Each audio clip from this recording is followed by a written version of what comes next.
Meus amigos, sejam todos muito bem-vindos. Nós daremos início aos nossos estudos da doutrina espírita, do Evangelho de Jesus, e desejamos uma noite de especiais aprendizados, de reflexão, de uma vibração boa. O tema da noite trata da reencarnação diante do materialismo. A reencarnação, que sabemos, é uma das escolas da doutrina espírita, não é? E tema que merece de todos nós o melhor estudo. Que todos estejam em paz em seus lares e recebam do nosso Mestre Jesus muitas bênçãos. Uma boa noite a todos.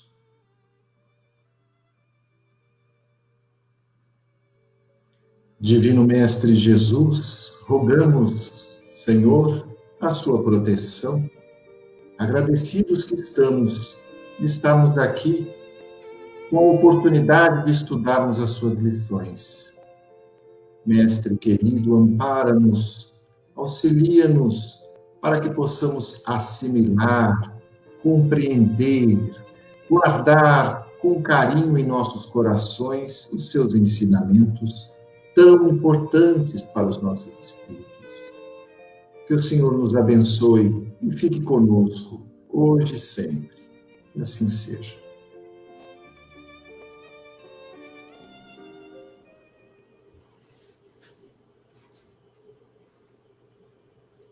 Meus amigos, boa noite. Hoje, como disse o André, nós vamos dedicar um tempinho aqui para estudarmos a questão do materialismo e do espiritualismo através da doutrina espírita, né?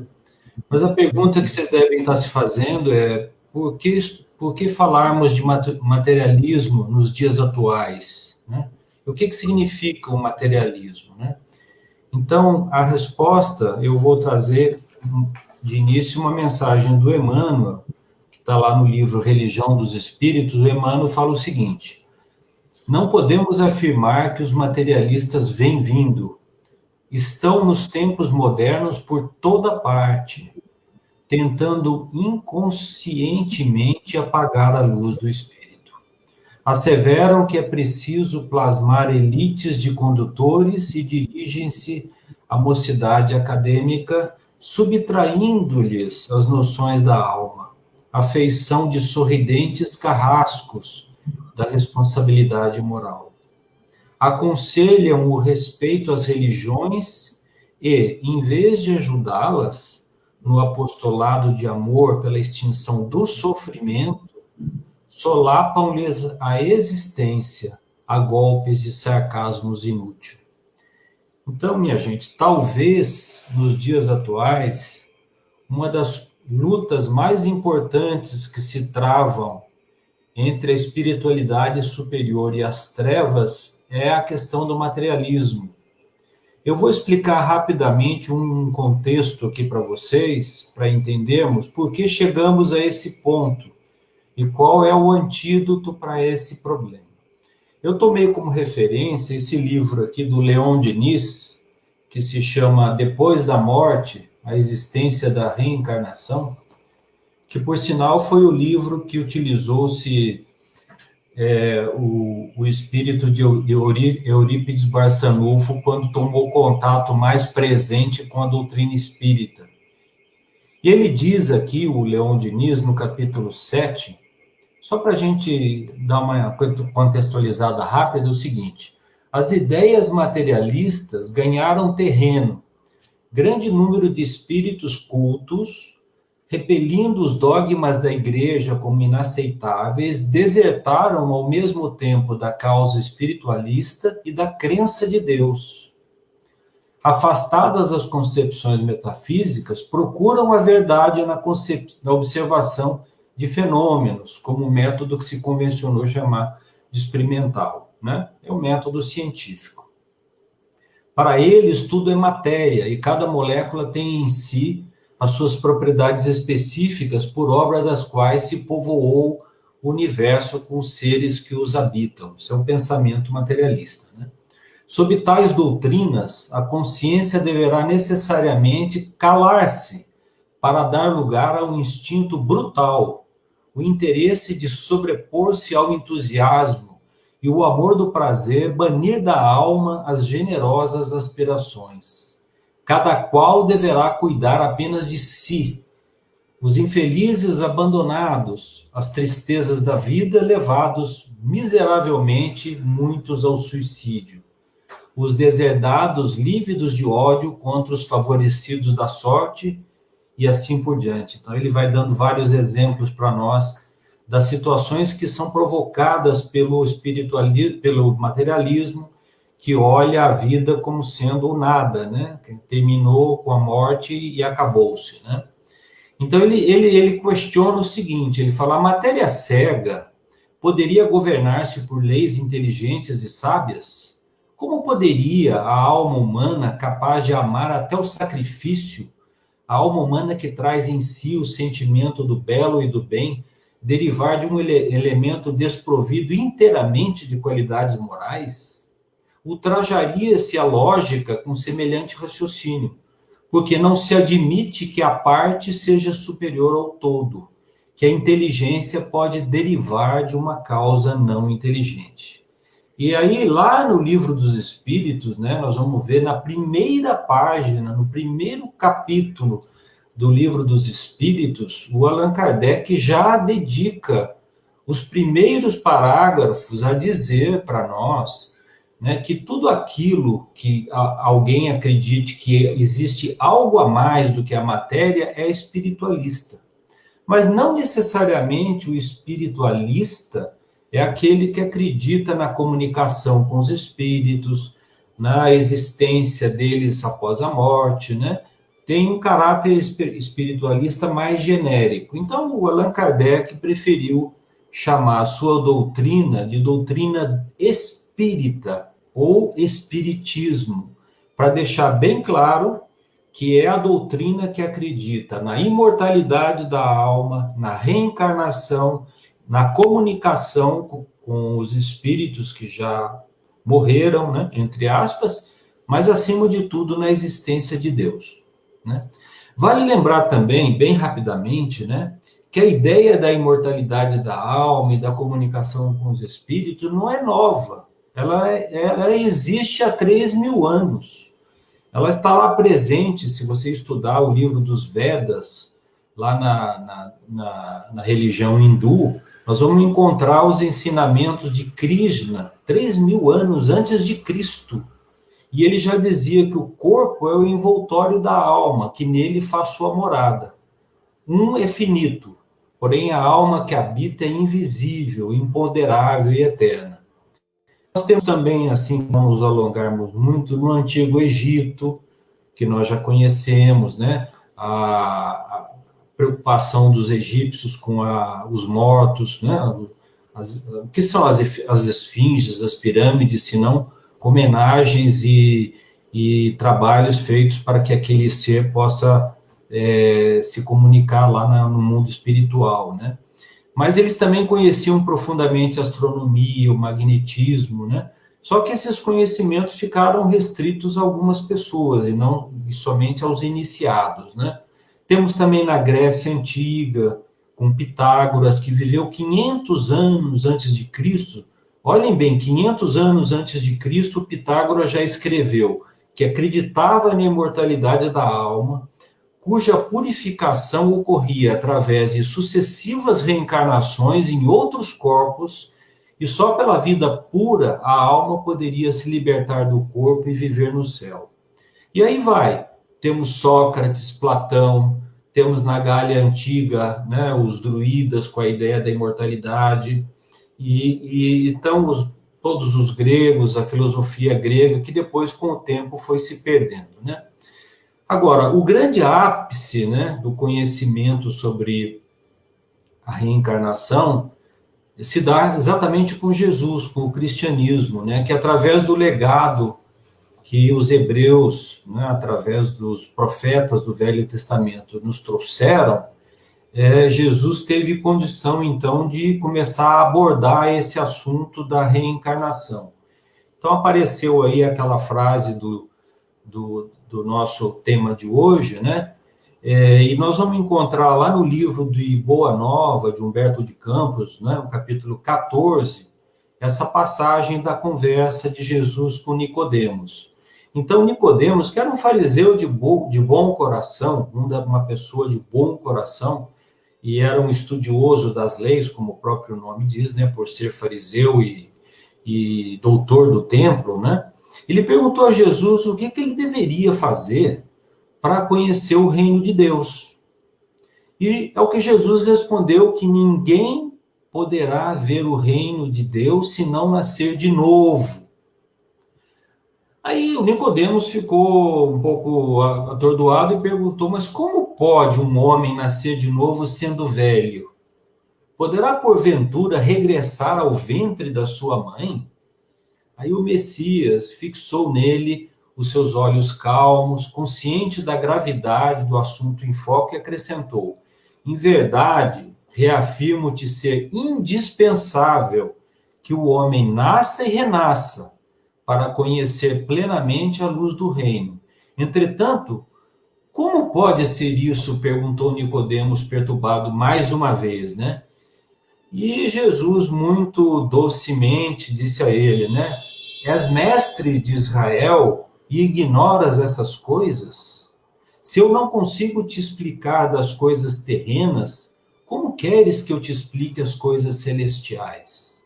Então, esse diálogo termina aí, né, com Nicodemos, ele se vai, mas Jesus estava acompanhado nesse momento de Tiago e André, que também estavam um pouco atônitos com aquela informação que Jesus estava lhes dando ali em primeira mão, né?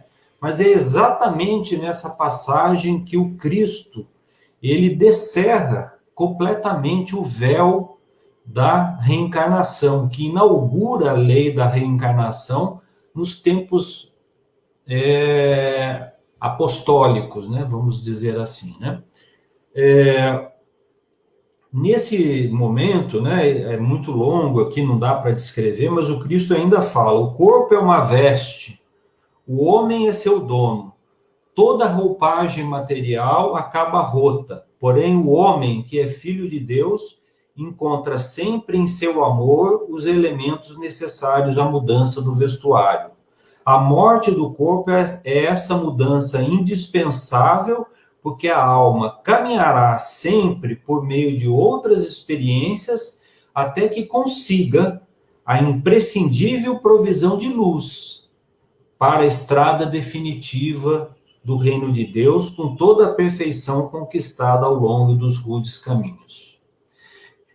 Tiago e André, depois de tentarem conversar um pouco mais com o Cristo naquela noite memorável, propõe ao Cristo por que não abordar esse tema nas pregações do dia seguinte.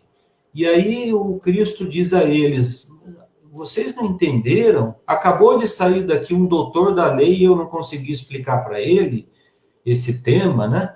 Então como será que o povo vou poder explicar? Mas não se preocupem, porque eu mandarei o Consolador prometido que irá explicar-lhe todas essas coisas e ainda mais manter aquelas que eu já disse.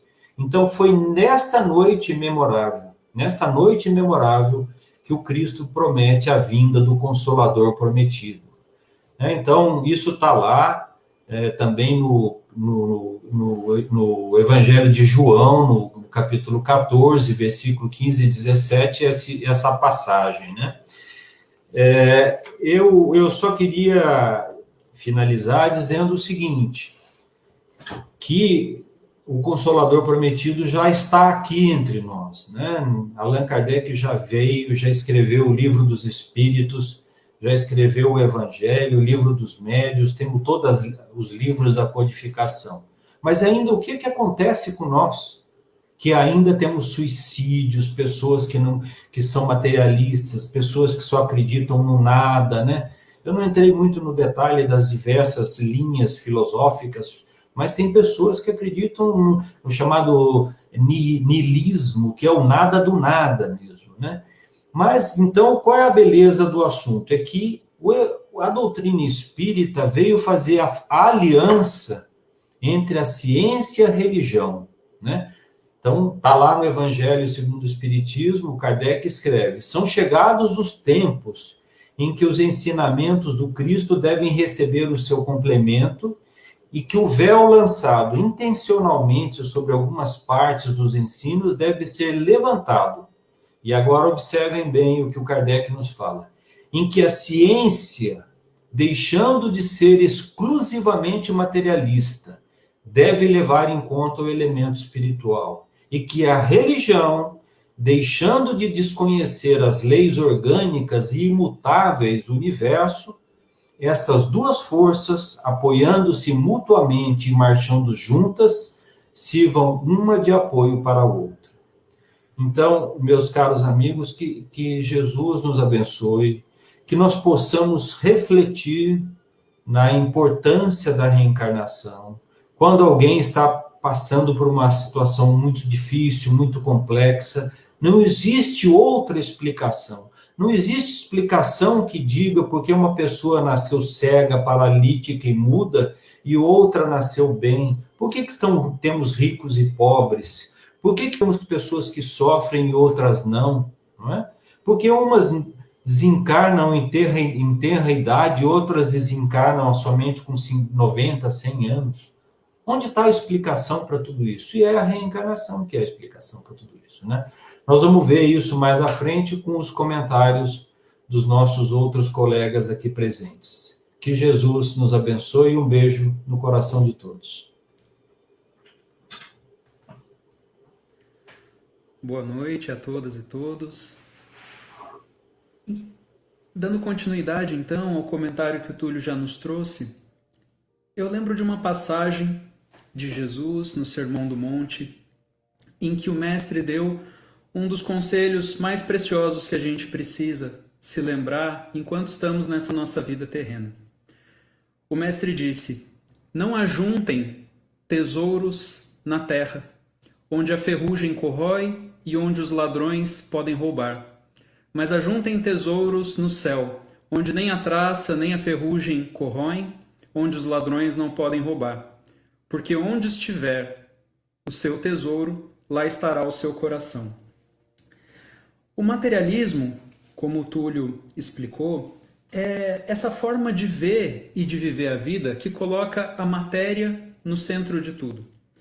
Então, se uma pessoa, se algum de nós, fizer uma lista de todos os pensamentos que a gente foi tendo ao longo do dia, e nessa lista só tiver coisa do tipo: o meu corpo e o corpo das outras pessoas, se tá bonito, se tá feio, a comida que eu vou comer, que sabor que tem, que tipo de carne que é, o carro que eu quero comprar, quanto é que custa, como é que vai ser o dia que eu aparecer dirigindo ele, se a roupa que eu tô vestindo tá estilosa, se dá para pôr foto no Instagram.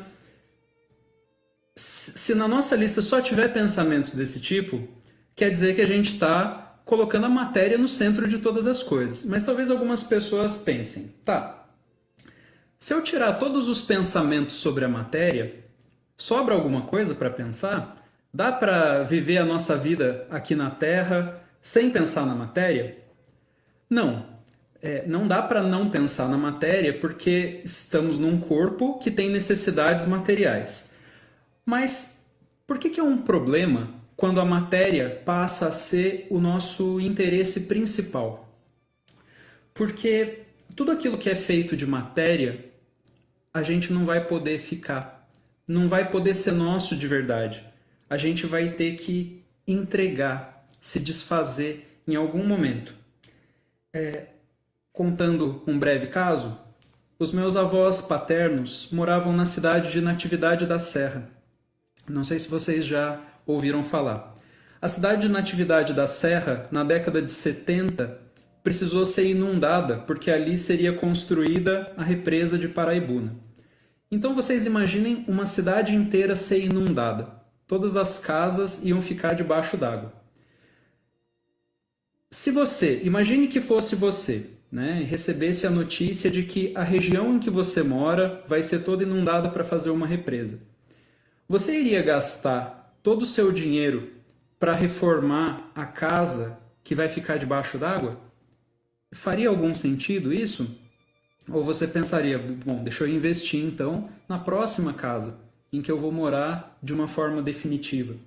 É isso que Jesus quis nos dizer quando ele disse para nós não acumularmos tesouros na terra, onde as traças e a ferrugem corroem e onde os ladrões podem roubar. Porque todas as coisas que a gente compra se desgastam com o tempo.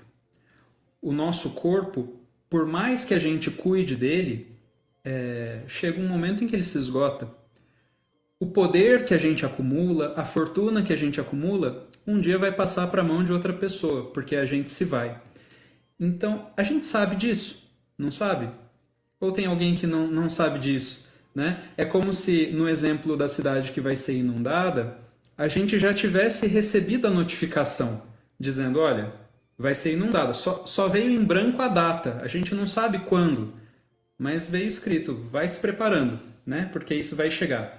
Então, enquanto a gente estiver morando nessa casa, é claro que a gente vai querer manter a casa limpa.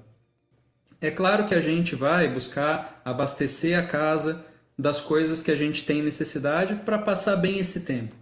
Enquanto a gente estiver vivendo na Terra, não é para descuidar de todas as coisas da Terra, mas tem uma diferença entre cuidar das necessidades materiais e ser um materialista. O Espiritismo tem o papel de acabar com o materialismo. Porque colocar todas as nossas atenções sobre a matéria é uma loucura total. Não faz sentido nenhum passar a vida, gastar a vida inteira juntando coisa que a gente vai perder tudo depois. Então, Jesus disse, onde está o seu tesouro, lá está o seu coração. Se a gente for parar para pensar, no momento da nossa passagem para a vida espiritual, quando acabar a nossa vida aqui na Terra, será que a gente vai ficar preso em alguma coisa? Será que, em vez de a gente conseguir fazer a passagem, conseguir ir para a vida espiritual que nos aguarda, a gente vai ficar aqui por causa de, mas o meu carro que eu acabei de comprar, mas a casa que eu construí, puxa, mas o dinheiro que eu juntei no banco. Então, se a gente olha para essa nossa vida como se fosse a única vida, parece que as linhas não se encontram. Às vezes parece que não faz muito sentido. E aí, pelo sim, pelo não, a pessoa quer aproveitar todas as coisas que tem na matéria para não desperdiçar o tempo. Mas, se a gente olha para além dessa vida, e é por isso que só a reencarnação nos dá uma alternativa a esse materialismo, aí as linhas se encontram.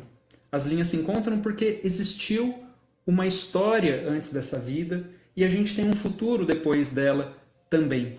E aí a gente encontra os porquês. E aí as coisas fazem sentido.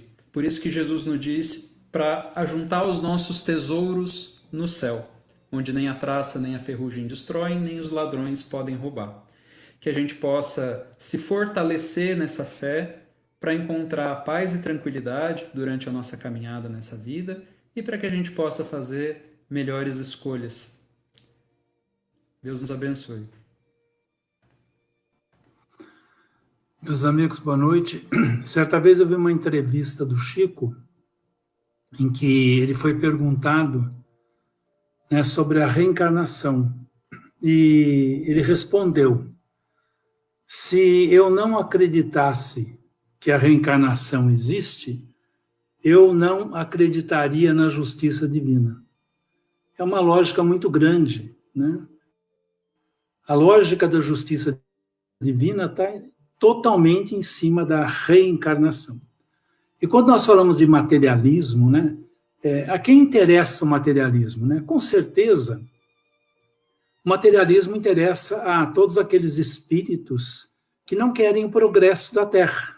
Todos, sem exceção. Porque a ideia, vamos dizer assim, da reencarnação, ela, de certa forma, ou totalmente, ela quebra essa ideia de uma existência única, certo? Vamos tirar vantagem, vamos aproveitar agora, a vida é uma só.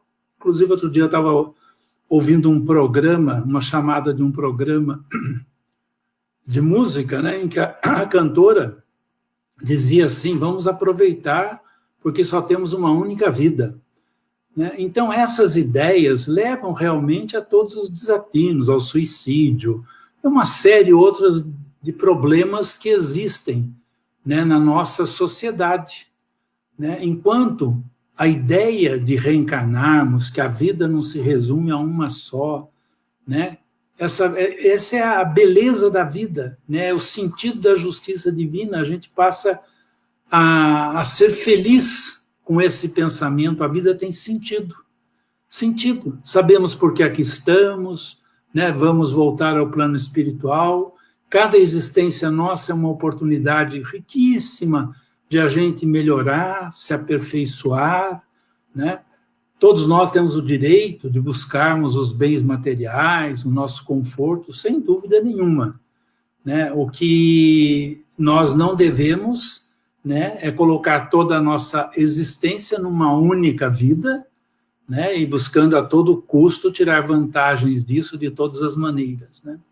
Então, a vida é assim, a vida ela continua, e essa beleza, né, que a doutrina espírita vem trazer para nós. Né? A reencarnação é conhecida de muito tempo, né? De tempos remotos, né?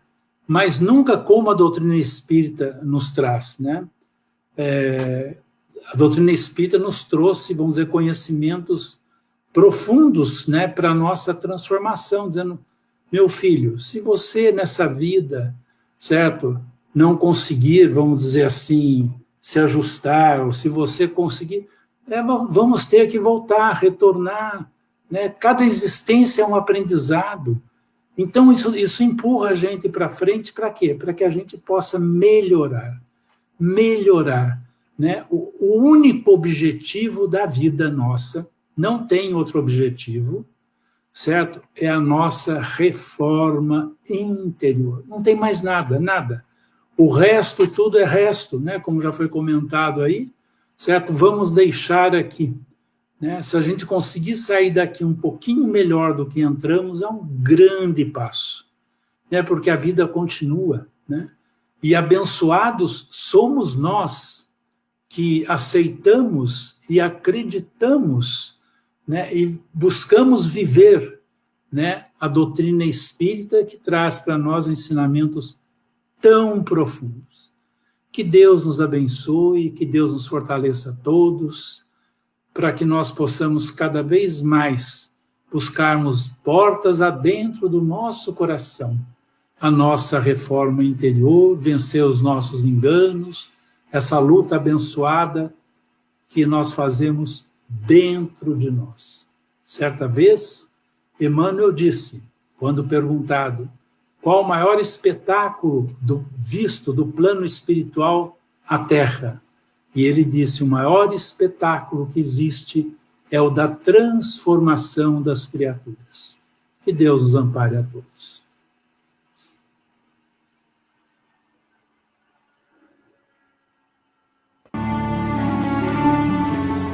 Você não acha que acreditar em reencarnação, na justiça feita em outros mundos, torna as pessoas passivas? Não acredito, porque a pessoa que acredita na reencarnação, com sinceridade, ela trata de aproveitar o tempo e de valorizar a bênção recebida. Por isso mesmo, a existência é obtida com o espírito de muita responsabilidade por todos aqueles que creem na reencarnação como processo evolutivo ou como medida de resgate ou de aprimoramento para nosso espírito. Porque quanto mais estudo com os bons espíritos os temas naturais da vida, mais compreendo a amplitude da minha ignorância. E só reencarnando, só no relacionamento com os meus semelhantes, é que eu posso continuar aprendendo, de modo que eu não espero nenhuma felicidade chamada paradisíaca depois da existência humana, senão essa felicidade maravilhosa de poder continuar vivendo aqui mesmo entre os amigos terrenos e aprendendo com eles como eu estou aprendendo até hoje. E espero partir deste mundo quando houver de partir, espero partir aprendendo sempre.